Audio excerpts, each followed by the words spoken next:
President Donald Trump on Thursday granted a rare posthumous pardon to boxing's first black heavyweight champion, clearing Jack Johnson's name more than 100 years after what many see as his racially charged conviction. "I am taking this very righteous step, I believe, to correct a wrong that occurred in our history and to honor a truly legendary boxing champion," Trump said during an Oval Office ceremony.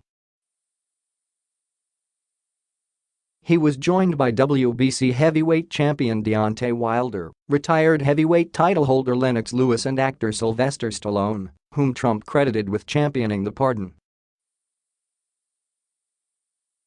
Trump said Johnson had served 10 months in prison for what many view as a racially motivated injustice. "It's my honor to do it. It's about time," the president said. Johnson, a prominent athlete who crossed over into popular culture decades ago with biographies, dramas and documentaries, was convicted in 1913 by an all-white jury for violating the Mann Act for traveling with his white girlfriend. That law made it illegal to transport women across state lines for immoral purposes. Trump had tweeted in late April that Stallone, a longtime friend, had brought Johnson's story to his attention in a phone call. "His trials and tribulations were great, his life complex and controversial. Others have looked at this over the years, most thought it would be done, but yes, I am considering a full pardon," Trump wrote then. The Oval Office ceremony was a celebratory scene, bringing together boxing greats past, present and fictional. The guests brought with them a colorful boxing championship belt, which sat front and center on the president's resolute desk as he spoke.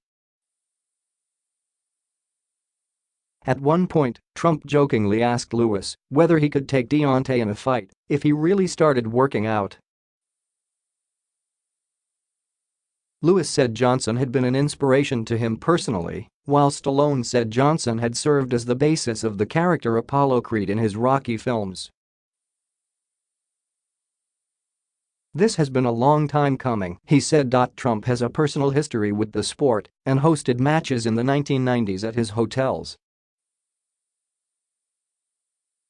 After Johnson's conviction, he spent 7 years as a fugitive but eventually returned to the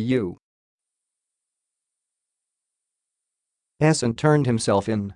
He served about a year in federal prison and was released in 1921. He died in 1946 in an auto crash. His great-great-niece, Linda E. Haywood, had pressed Trump for a posthumous pardon, and Sen. John McCain, R. Arizona, and former Senate Majority Leader Harry Reid, D. Nevada, had promoted Johnson's case for years. The son of former slaves, Johnson defeated Tommy Burns for the heavyweight title in 1908 at a time when blacks and whites rarely entered the same ring. He then beat a series of great white hopes, culminating in 1910 with the undefeated former champion, James J. Jeffries. McCain previously told the Associated Press that Johnson was a boxing legend and pioneer whose career and reputation were ruined by a racially charged conviction more than a century ago.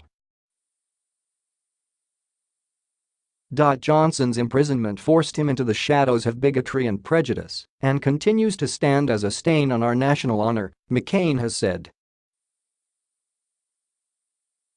Haywood, who joined Trump in the Oval Office, said her great-great-uncle's conviction had led her family members to live in shame of his legacy. "For so long my family was deeply ashamed that my uncle went to prison," she told Trump, adding that said she didn't find they were related until she was 12 years old. By this pardon being issued, that would help to rewrite history and erase the shame and the humiliation that my family felt for my uncle, a great hero, she said.